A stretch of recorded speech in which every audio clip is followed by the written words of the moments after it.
यह कहानी उत्तर प्रदेश के नोएडा शहर में रहने वाली एक आम लेकिन स्वाभिमानी लड़की दीपिका के बारे में है। यह कहानी हमें समाज के उस क्रूर और लालची चेहरे से रूबरू कराती है, जहां आज भी दहेज जैसी घिनौनी प्रथा के कारण मासूम बेटियों की जान ले ली जाती है।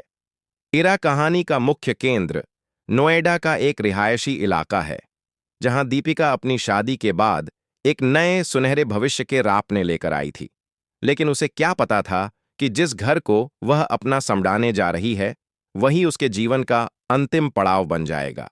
यह वृत्तांत उस पूरी घटना, उसके पीछे की लालची मानसिकता और दीपिका को इंसाफ दिलाने की एक दर्दनाक दास्तान को बयां करता है।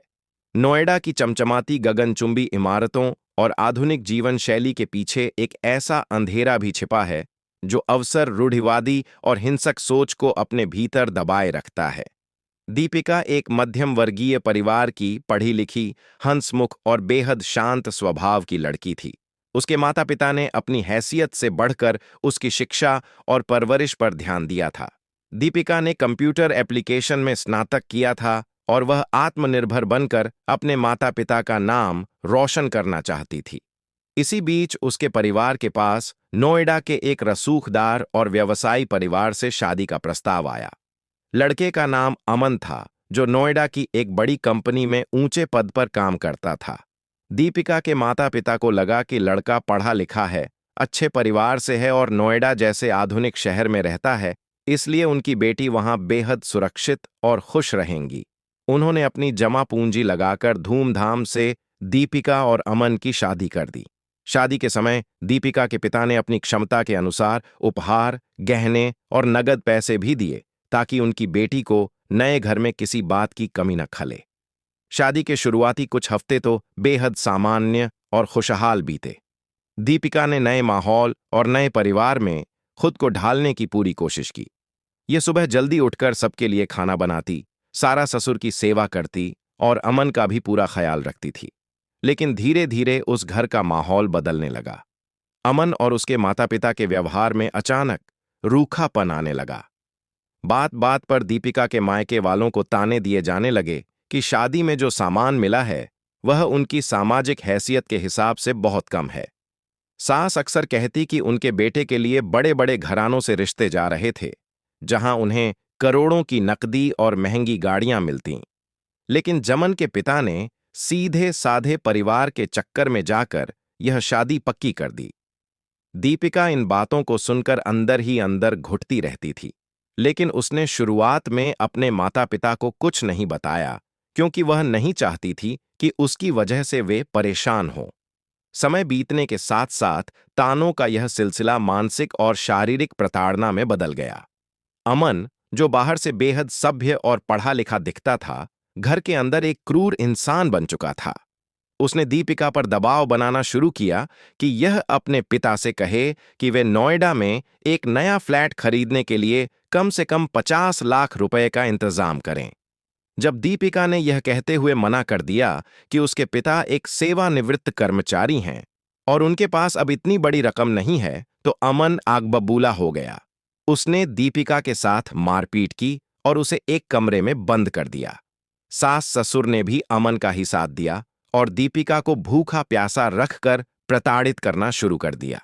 दीपिका जब भी अमन को समझाने की कोशिश करती कि वे दोनों मिलकर कमा सकते हैं और अपनी मेहनत से फ्लैट ले सकते हैं, तो अमन उसे थप्पड़ मार देता और कहता कि उसे मेहनत की कमाई से नहीं, बल्कि उसके बाप के पैसों से ऐश करनी है। एक दिन जब प्रताड़ना की सारी हदें पार हो गईं, तो दीपिका ने छिपकर अपनी मां को फोन किया और रोते हुए अपनी आप बीती सुनाई। उसने बताया कि कैसे उसे हर दिन दहेज के लिए मारा पीटा जाता है और अगर जल्द ही कुछ नहीं किया गया तो ये लोग उसकी जान ले लेंगे। बेटी की ऐसी हालत सुनकर माता पिता के पैरों तले जमीन खिसक गई। वे तुरंत नोएडा के लिए रवाना हुए। जब वे दीपिका के ससुराल पहुंचे, तो वहां अमन और उसके माता पिता ने उनके साथ बदतमीजी की और साफ शब्दों में कहा कि अगर 50 लाख रुपये और एक लग्जरी गाड़ी नहीं मिली, तो वे दीपिका को अपने घर में नहीं रखेंगे। दीपिका के पिता ने हाथ जोड़कर मिन्नतें कीं, रोए और कुछ समय की मोहलत मांगी। वे अपनी बेटी को उस समय अपने साथ ले जाना चाहते थे, लेकिन अमन ने समाज और बदनामी का वास्ता देकर और आगे से ऐसा न करने का झूठा आश्वासन देकर दीपिका को यहीं रोक लिया। माता पिता भारी मन से वापस लौट गए, ये सोचकर कि शायद बातचीत के बाद स्थिति में सुधार आएगा। लेकिन अमन और उसके परिवार के इरादे कुछ और ही थे। उन्हें लगा कि अगर दीपिका जीवित रही तो वह कभी भी उनके खिलाफ पुलिस में शिकायत कर सकती है या फिर उसके माता पिता पैसे देने में लंबा समय लगाएंगे। उस खौफनाक रात को जब पूरा नोएडा शहर सो रहा था, अमन और उसके माता पिता ने मिलकर एक भयानक साजिश रची। उन्होंने दीपिका को फिर से पैसे मांगने के लिए मजबूर किया और जब दीपिका ने रोते हुए विरोध किया तो अमन ने गुस्से में आकर उसका गला दबा दिया। दीपिका तड़पती रही, अपनी जान की भीख मांगती रही, लेकिन उस कमरे में मौजूद किसी भी शख्स का दिल नहीं पिघला। सास ससुर ने दीपिका के हाथ पैर पकड़ रखे थे ताकि वह शोर न मचा सके। कुछ ही मिनटों में दीपिका की सांसें थम गईं। उसकी आंखों में अपने माता पिता से मिलने और इस नरक से आजाद होने का जो सपना था वह हमेशा के लिए टूट गया। हत्या को अंजाम देने के बाद अमन और उसके परिवार ने इसे एक दुर्घटना या आत्महत्या का रूप देने की कोशिश की। उन्होंने दीपिका के शव को पंखे से लटकाने का प्रयास किया ताकि पुलिस को यह लगे कि उसने खुदकुशी की है। इसके बाद उन्होंने खुद ही दीपिका के माता पिता को फोन किया और बेहद ठंडे दिमाग से कहा कि आपकी बेटी ने पंखे से लटककर अपनी जान दे दी है। यह खबर सुनते ही दीपिका के घर में कोहराम मच गया। रोते बिलखते माता पिता तुरंत नोएडा पहुंचे। जब उन्होंने अपनी बेटी के शव को देखा तो उसके शरीर पर चोट के गहरे निशान थे और उसके गले पर उंगलियों के निशान साफ दिखाई दे रहे थे। वे रामझ गए कि उनकी बेटी ने आत्महत्या नहीं की बल्कि उसकी बेरहमी से हत्या की गई है। दीपिका के पिता ने बिना वक्त गंवाए नोएडा के स्थानीय पुलिस स्टेशन में अमन, उसकी मां और उसके पिता के खिलाफ दहेज हत्या का मामला दर्ज कराया।